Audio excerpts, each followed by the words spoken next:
Hey guys, it's that is one big plane. So I think it's time for some Germany in realistic, and I'm flying out in the F-4. My logic of choosing the F-4 rather than the G2 is because the G2 is slightly higher matchmaking, and I'd rather go up against Thunderbolts than just about anything. I showed you how to be successful in the Thunderbolt recently, flying against German 190s and 109s. And now I'm going to be doing it the other way around, how to be successful against the Americans. And this is actually, I don't actually want to teach the Germans how to beat the American aircraft, because I like flying my American aircraft, and I like not getting absolutely massacred, but it is kind of sad how many German pilots I see trying to fly like they are Zoom fighters. 109s, when they fight Spitfires, they have to do Zoom and boom combat because the Spitfire just turns so much better, and the Spitfire can almost match them in energy fights even. Which means the Germans really have to press into Zoom and boom style of combat, which works because they have such a good dive acceleration. It works because they have a higher top speed than the Spitfire, and it works because they have such good climb rates. Problem is, when they go up against the Americans, they no longer have the top speed advantage. The Americans firmly have the top speed advantage. And when you're diving on an aircraft that has a higher top speed than you, if they also go into a dive, they can completely neutralize your energy advantage and even gain an energy advantage back from you. Which means it's absolutely critical that if you're going to do Zoom and Boom, then you're going to have to, that if you're trying to attack someone and they go to pull up, you can't follow them. If you follow them through their dive, then you're going to end up giving them the advantage. And you don't want to do that. You worked hard to get your altitude advantage, you want to keep it. And it depends which American aircraft you're going up against. If you find yourself flying against Hellcats, they can outturn you in level flight, but you can out-energy fight them, so it gets a little, well, I don't want to say iffy, it gets a little complicated, because they can beat you in a level turn, but you can beat them in a vertical turn. But if you vertical turn for too long, you'll bleed all your speed, and they'll be able to get you in a horizontal turn, so you have to goad them into an energy fight, and if they refuse to energy fight you, then just zoom climb above them and let them diddle about at low altitudes. But when the Hellcat actually has a lower top speed than you do, which means you are a Zoom fighter relative to the Hellcat, which is one of the only American planes that can easily outturn you. And that's the same thing, all the other American aircraft that can outturn you, you can outzoom. So it's important you know which one the enemy is flying. And you also shouldn't use your WEP too much. I'm going to use it a little bit just to get up to 4,000 meters quicker, and then I'm going to level off at 4,000 meters. And you can let your water overheat for a little while, but if you let it overheat for too long, then you'll end up burning out valves in your engine, and your engine it won't stop, but it will significantly lose power. And to be honest, the Germans, their maximum sustainable power is actually only an 85% throttle. So if you go over 85% throttle, you're actually above what you're supposed to be able to sustain indefinitely. So their aircraft are supposed to overheat if you have your throttle over 85%. Which is a little annoying. That does mean you have a huge amount of extra power the other aircraft don't get. Because 100% throttle for the German aircraft is equivalent to the war emergency power on most of the Russian planes. Then the war emergency power you get on top of that is even more. But because of that, you're going to end up overheating your engine like crazy. So the reason I kicked it up to 100% throttle here is just to get my speed up. Since this air recovery is on pretty much the same altitude I am, I need to get a speed advantage over him. And I can't drop altitude to get that speed advantage, otherwise he's going to end up getting an overall energy advantage. And I don't want that. I actually have absolutely no idea if you can turn with an Aerocobra or not, and I'd rather not find out.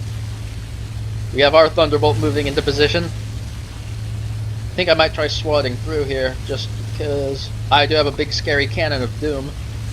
Well, it's not that. No, it's nothing compared to the Aerocobra's cannon, but I can hit targets with mine. He probably is going to have hell trying to hit anything with his. I'm going to attack the Thunderbolt because the Thunderbolt's there. I have absolutely no idea if I can rip my wings or not, and I wasn't able to pull lead. But this is the point in time where it starts to get dangerous, because that Thunderbolt could gain an energy advantage on me if he is also in a high-speed dive. He's not, but if he was smart enough to do that, he could have just reversed the energy advantage on me. I'd rather not let that happen. Remember how I was at 4,000 meters a second ago? Doing 200 miles per hour? After that dive I just did, I'm now at 3,300 meters, not even doing 250. That's how fast German aircraft lose speed in extended dives. And that's something the Americans don't have to worry about as much. An American aircraft in that same dive, specifically the Thunderbolt, will hold on to its energy much better than the German aircraft will. Where's that Thunderbolt? That Thunderbolt, well, the Thunderbolt's too low now. Thunderbolt just got killed. God, we're gonna have another one of these derp matches where everybody just derps about and does stupid things and we don't get any proper dogfights. Well, we get proper dogfights in a bunch of planes that aren't supposed to dogfight. So I'm not gonna get to show you how well German aircraft do against smart Americans because we're up against a load of stupid Americans.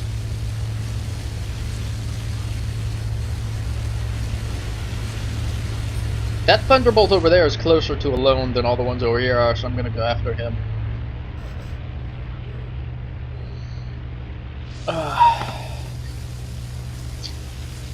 Did he just got shot down? I don't think he got shot down. I think he shot down whoever was spotting him. And see what I mean? Look at me overheating my water like crazy.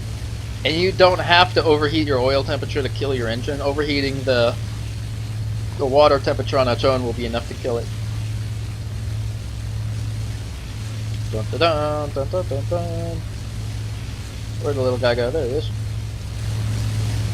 So this is the situation the Thunderbolt really doesn't want to find himself in. I have a huge energy advantage, and he doesn't have enough altitude to dive away and use his speed advantage. So I get to just press him into the ground, and I'll eventually kill him. Which is really annoying that this is the fight I'm going to end up getting myself into. Not a proper one, but one where the idiot has himself stuck at low altitude. But hey, you know, take what you can get.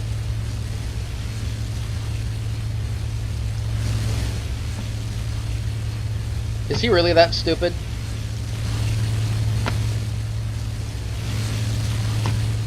It looks like he was.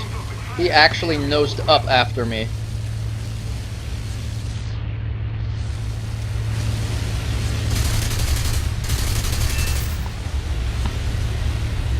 Damaged his elevator, but how badly did I damage his elevator? Did I knock it out? Looks like I did. Yep, there you go. That's it. That's all it takes when the Americans are stupid and get stuck at low altitude. And now we're going to do some bomber attack. Knock it off. Quit it. Don't make me come down there. Actually, you know what? Let's take out this convoy. Yeah!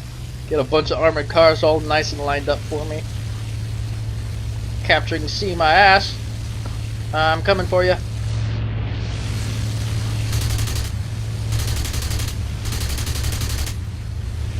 Okay,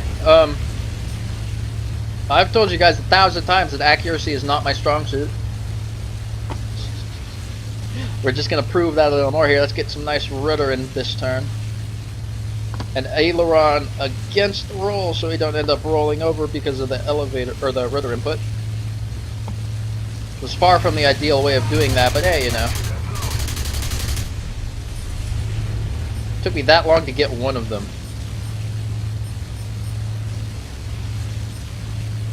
I'm not going to be able to get the tanks. I can so see this happening, having a bunch of guys trying to drive down a road when CBT turns into OBT, Open Beta Test. I can so see a bunch of tanks just driving down a road, getting pissed off that they got that they got the dumbass shot up. Oh, do I have enough altitude? I do. Alright, we're good. Whew. I was worried there for a second. Snipe him through the trees. Come on, get down. Woo! I didn't fucking get any of them. God! I'm just the worst person in the world. Hey, they lost all of their vehicles. They didn't lose all of their aircraft. Quick, hurry! There's only one One pass left. Come on, plane. Come on. Oh god, I shouldn't have hit WEP on my way down. Extra speed I picked up almost just killed me. Ah! No! I'm pretty sure I still have free repairs on this plane. Hopefully I do. I haven't used it terribly. Actually, I definitely don't have free repairs on it. I've used it a huge amount. Look at that, 200%. Yeah!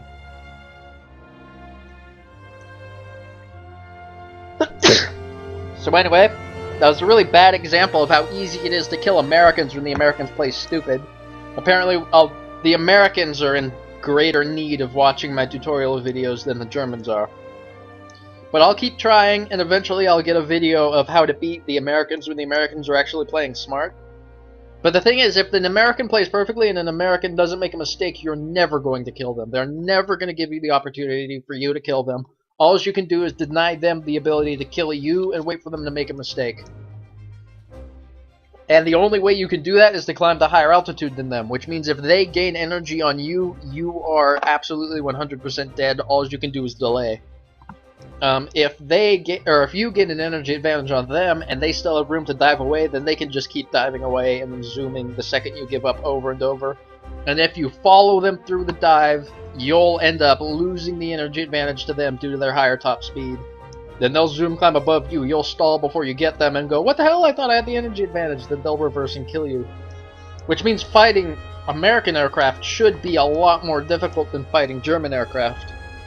But it's not, because most American pilots are stupid and let you just pin them to the ground and kill them. So at the moment, if you're gonna, which nation should you play? I'd say anything except American. In my opinion, the Americans' aircraft are some of the best in realistic due to their higher top speeds. But there are some examples, such as the Japanese Kai-84, that is almost as fast as a Mustang, a lower tier than a Mustang, a lower battle rank than a Mustang. And basically the only aircraft that can outrun this is the Mustang, the Tempest, and Ta-152, all of which are much higher tier than it. So if you want to have one of the fastest planes in the game and not fly American, I would highly recommend the Kai-84, which I myself am eventually going to get and romp around in. So other than that, the American aircraft should be some of the best planes in the game, which is why when I see a Thunderbolt pilot that literally just lets me kill him, I get so sad. So why don't you learn how to play? But yeah, I would recommend playing anything except American, because you're gonna a lot of not so good pilots play with the Americans. So check it out. Oh, I'm already joining a game. Alright, well, I'm gonna record this game on a separate track, so see you later. This upload's done. Check back for my next upload of me playing a German plane against a good opponent. Bye, everyone.